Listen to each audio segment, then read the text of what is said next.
அன்பு நண்பர்களுக்கு வணக்கம். ஜாசோபீடியா சேனலுக்கு உங்களை அன்புடன் வரவேற்கின்றேன். இன்னைக்கு நாம அனுமன் கதையோட தொடர்ச்சிதான் கேட்க போறோம். கதைக்குள்ள போகிறதுக்கு முன்னாடி என்னுடைய சேனலை நீங்க இதுவரை சப்ஸ்கிரைப் பண்ணலன்னா சப்ஸ்கிரைப் பண்ணுங்க. அப்படியே மறக்காம பக்கத்துல அந்த பெல் ஐக்கானை பிரஸ் பண்ணுங்க. அப்பதான் நான் சொல்ற கதைகள் எல்லாம் உங்கள் காதுகளுக்கு சேரும். சரி, வாங்க நாம கதைக்குள்ள போகலாம். அத்தியாயம் 55. ஒரு வழியாக ராவணவதம் முடிந்தது. தேவர்களின் மலர் மாறி ஒருபுறம், எஞ்சியுள்ள வானர சேனையின் உற்சாக தாண்டவம் மறுபுறம். இந்நிலையில் அனுமனிடம் மட்டும் இந்த இனிய செய்தியை சீதையிடம் முதலில் சொல்லிவிட வேண்டும் என்கிற துடிப்பு தான் முண்டிக்கொண்டு நின்றது. அந்த எண்ணமுடன் தன்மேல் விழுந்த மலர் இதழ்களை உதறிக்கொண்டு இந்திர ரதத்திலிருந்து இறங்கிய ராமச்சந்திர மூர்த்தியை, இல்லை ஜெயராமனை அனுமன் பார்த்த பார்வையிலேயே அது ராமனுக்கும் தெரிந்து போயிற்று. ரதத்திலிருந்து இறங்கிய ராமனின் திருவடிகளில் தன் முதல் வணக்கத்தையும் செலுத்தினான். அனுமனின் அந்த செய்கையை பார்த்த மற்ற வானர வீரர்களும் ராமனை வணங்க தொடங்கினர். அனுமனின் செயல் லட்சுமணனையே வேக்க வைத்தது. அஞ்சனா புத்ரா, பிரபு ஒரு பெரும் சாகசத்தை செய்து 7 புவனங்களும் நிம்மதி அடையும்படியான ஒரு சம்ஹாரத்தை செய்துள்ளார். இதை அவரை தவிர யாராலும் சாதிக்க இயலாது. இச்செயலுக்காகவே அமைந்ததே அவரது அவதாரம் என்றே நானும் கருதுகிறேன். இந்த தீர செயல் 100 யாக பலன்களுக்கும் 1000 ஹோம பலன்களுக்கும் 1,00,000 பசுக்களை தானம் செய்த பலனுக்கும் இணையானது. அப்படிப்பட்ட செயலை செய்து ஜெயராமனாய் இம்மண்ணில் காலடி பதித்த அவரின் திருவடிகளுக்கு என்னையும் வெஞ்சிக் கொண்டு முதல் வணக்கம் செய்து என்னையும் வேக்க வைத்து விட்டாய். தேவர்களின் மலர் மாறியை விட உன் வணக்கமே சிறந்தது என நான் கருதுகிறேன் என்றான் லட்சுமணன். இளவலே, இது வணக்கத்துக்குரிய வேலைதான். அதே சமயம் அன்னையாருக்கு இந்த சம்ஹாரம் தெரிய வேண்டும். அவர் ஒவ்வொரு நொடி பொழுதும் இந்த வெற்றி செய்திக்காகவே காத்திருக்கிறார். நான் போய் இந்த செய்தியை சொல்லிவிட்டு வருகிறேன் என்று அனுமன் கூறிய பொழுது அருகில் வந்த விபீஷணன், அஞ்சனா புத்ரா, அதற்கு அவசியமில்லை. என் மகள் திரிஜடைக்கு நான் செய்தியை அனுப்பிவிட்டேன். அது தேவியாருக்கும் தெரிவிக்கப்பட்டிருக்கும். இப்பொழுதே போய் தேவியாரை நாம் அழைத்து வந்து விடலாம் தான். ஆனால் அவரை நான் முறைப்படி இந்த இலங்கையின் பிரதிநிதியாக இருந்து என் சகோதரனின் பிழைகளுக்கான வருத்தங்களுடன் ஒப்படைக்க விரும்புகிறேன் என்றான். அதன் பின் அங்கே அடுத்தடுத்த அற்புதங்கள் நடக்க தொடங்கின. தான் அனுப்பிய ரதத்தின் மேல் ஏறி சென்று ராவணவதம் செய்தமைக்காக இந்திரன் தேவருலகிலிருந்து மண்ணுலகிற்கு ராமபிரானை தேடிக்கொண்டு வந்துவிட்டான். அவனும் மாலை சுட்டி வணங்கி நின்றவனாய், பிரபு, அரிய காட்சி இது. அறம் என்றது, தர்மம் என்றது. இனி தேவர்கள் அச்சமின்றி வாழ்வார்கள். கருணாமூர்த்தியான தங்களால் ரட்சிக்கப்பட்டோம். இந்த வெற்றிக்குரிய வேளையில் நான் தங்களுக்கு எதுவும் செய்ய வேண்டும் என தாங்கள் விரும்பினால் கட்டளையிடுங்கள், செய்ய காத்திருக்கிறேன் என்றான். இந்திரா, உன் ரதம் ஜெயரதம் ஆயிற்று. உன் விஜயமும் சர்வமங்க ஜெயத்தை அடைய நான் விரும்புகிறேன். ராவண யுத்தத்தில் சுக்ரீவனின் படையிலும் ராவணனின் படையிலுமே பல 1000 பேர் உயிரிழந்து விட்டனர். ராவணனின் முடிவு தேவருலகுக்கு மங்களமானது என்றால் இத்தனை உயிரிழப்புகளுக்கு முன்னால் அது மேலானதல்ல. எனவே உன் அமுத கலசம் கொண்டு ராவணாதியர்களை தவிர்த்து இந்த யுத்தத்தால் இறந்தோரை உயிர்ப்பிக்க வேண்டும் என்று கூறிட இந்திரனும் அப்பொழுதே அமுத மழையை பொழிய வைத்து யுத்த களத்து வீரர்களை உயிர்த்தெழ செய்தான். எழுந்த வீரர்களும் தூங்கி எழுந்தவர்களைப் போல் தங்களை பார்த்து கொண்டு ஆனந்த கோஷமிடத் தொடங்கினர். இந்திரனும் மகிழ்வோடு விடை பெற்றிட ராமபிரான் விபீஷணனை அழைத்து ராவணனுக்காக ஈம கிரியைகளை செய்ய பணித்தார். அதற்கென்றே கண்ணீருடன் காத்து கொண்டிருந்தாள் மண்டோதரி. விபீஷணன் ஈமக்கிரியை புரியவும் எரிய தொடங்கிய ராவணன் சிதையை 3 முறை பலம் வந்த மண்டோதரி கற்புடைய மகளிரின் பொற்புடை செயல் எனப்படும் தீப்பாய்தலில் கூப்பிய கரங்களோடு இறங்கினாள். அச்செயலை கண்டோர் எல்லாம் மண்டோதரியை எண்ணி கண்ணீர் உகுத்தனர். ஈமக்கிரியை தொடர்ந்து விபீஷணனுக்கு லங்காபுரி வேந்தனாக மகுடாபிஷேகம் நடைபெற்றது. லட்சுமணன் விபீஷணனுக்கு கிரீடம் சுட்டி இலங்கை வேந்தனாய் அறிவித்தான். அடுத்த நொடியே விபீஷணன் தன் சிம்மாசனம் விட்டு இறங்கி வந்து ராமபிரான் திருவடிகளில் தான் விழுந்தான். அதைத் தொடர்ந்து நேராக அசோகவனத்துக்கு சென்றான். முன்னதாக அலங்கரிக்கப்பட்ட மலர் பல்லக்கு அங்கே காத்திருந்தது. விபீஷணன் வந்து வணங்கவும் சீதை பல்லக்கில் ஏறிக்கொண்டாள். அது ராமபிரானை நோக்கி துந்துபி வாத்திய முழக்கங்களுடன் புறப்பட்டது.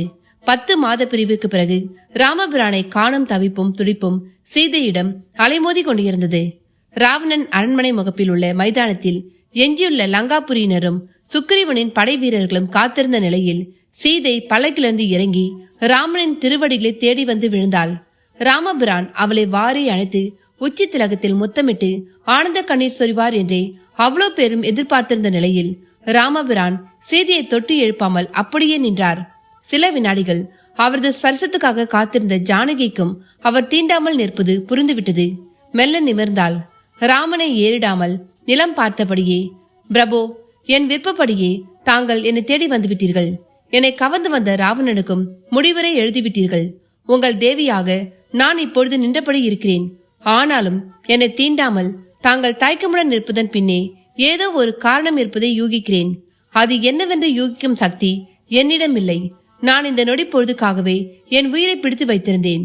ஆனால் தங்களின் இந்த மௌனம் என் உயிரை உலுக்குகிறது. என் மனமும் தவியாய் தவிக்கிறது.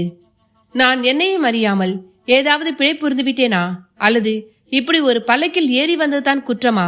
அருள் கூர்ந்து கூறிடுங்கள் என்றாள். ராமனின் அச்செயலும் சீதையின் அந்த பேச்சும் லட்சுமணனை உலுக்கிவிட்டது. அதைவிட அனுமனிடம்தான் அதிகபட்ச தவிப்பு. எப்பேற்பட்ட தருணம் அது! இப்பொழுது ஒரு இறுக்கமான மௌனத்துடன் பிரபு இருக்க எது காரணம் என்று அனுமன் தன் யூக அறிவை தூண்டிவிட்டு பார்த்தான். ஆனால் அவனுக்கு ஒரு பதிலும் கிடைக்கவில்லை. சுக்ரீவன் முதல் விபீஷணன் வரை சகலரிடமும் அதே நிலை. ராமனும் மெல்ல திருவாய் மலரத் தொடங்கினான். பிரிய சகியே, பூதேவியின் புதல்வியே, பொல்லா வினைத்தான் இன்று நீ இப்படி நிற்க காரணம். ஒரு பொன்மானிடம் உனக்கு ஏற்பட்ட மயக்கம்தான் அந்த வினையின் ஆதி காரணம். உன் பொருட்டு இடைப்பட்ட நாட்களில் நான் பட்ட பாடும் மற்றவர்கள் பட்ட பாடும் கொஞ்ச நெஞ்சமல்ல. நீ உனக்குள் அழுதபடி இருந்தால் நாங்கள் மனதில் எரிந்தபடியே இருந்தோம். அதே சமயம் உன் பொருட்டு ராவணனும் காமத்தீயில் இருந்தபடியே இருந்தான். இறுதியில் அத்தீ அணைக்கப்பட்டு விட்டது.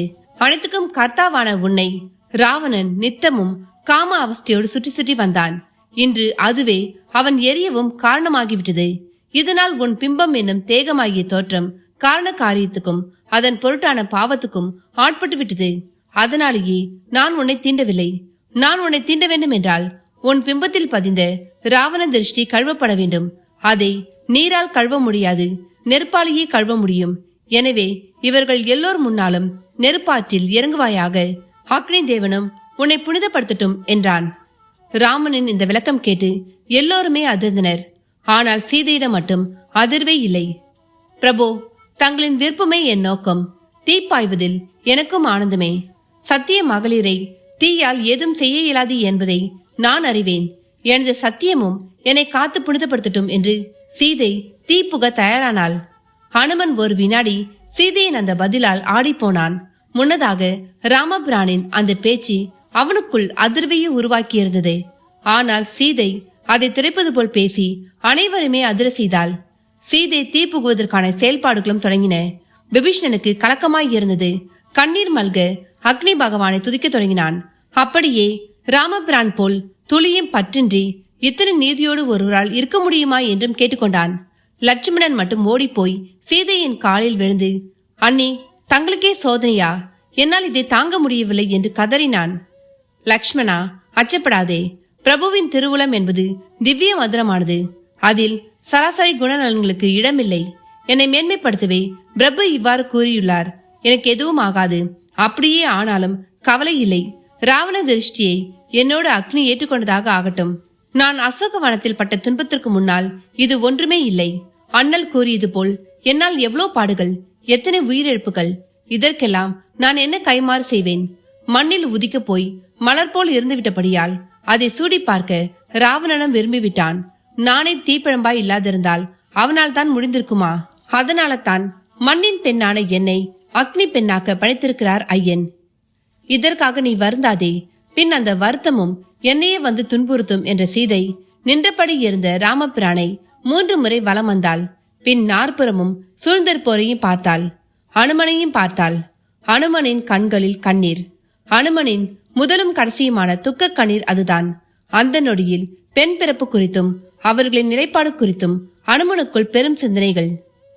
பிரபுவாகிய ராமபிராணியே திருமண பந்தம் இப்படி நிறுத்திவிட்டதே என்றும் எண்ணிய அனுமனுக்குள் மிக உயர்ந்தது, உத்தமமானது பிரம்மச்சரியமே என்ற எண்ணமும் எழுந்து நின்றது. சீதையும் தீ பாய்ந்தாள். அவள் நம்பிக்கையும் வீண் போகவில்லை.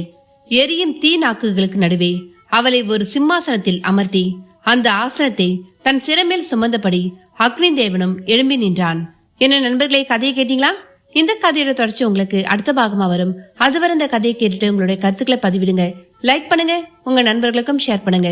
கிரைம் த்ரில்லர் நாவல், அமானுஷ்ய நாவல்கள் மற்றும் வரலாற்று புதினங்கள் போன்ற நாவல்களை நீங்க கேட்க விரும்புனீங்கன்னா என்னுடைய மற்றொரு சேனலான ஜெய் ஸ்டோரி பாக்ஸ்ல அந்த நாவல்களாம் நான் வாசிச்சிருக்கேன். அதற்கான லிங்கை நான் கமெண்ட் பாக்ஸ்ல இல்லைன்னா டிஸ்கிரிப்ஷன் பாக்ஸ்ல நான் மென்ஷன் பண்றேன். அதை கிளிக் பண்ணி அந்த கதையும் கேளுங்க. கதை கேட்கறதுக்கு முன்னாடி என்னோட சேனலை சப்ஸ்கிரைப் பண்ணிடுங்க. நன்றி, வணக்கம்.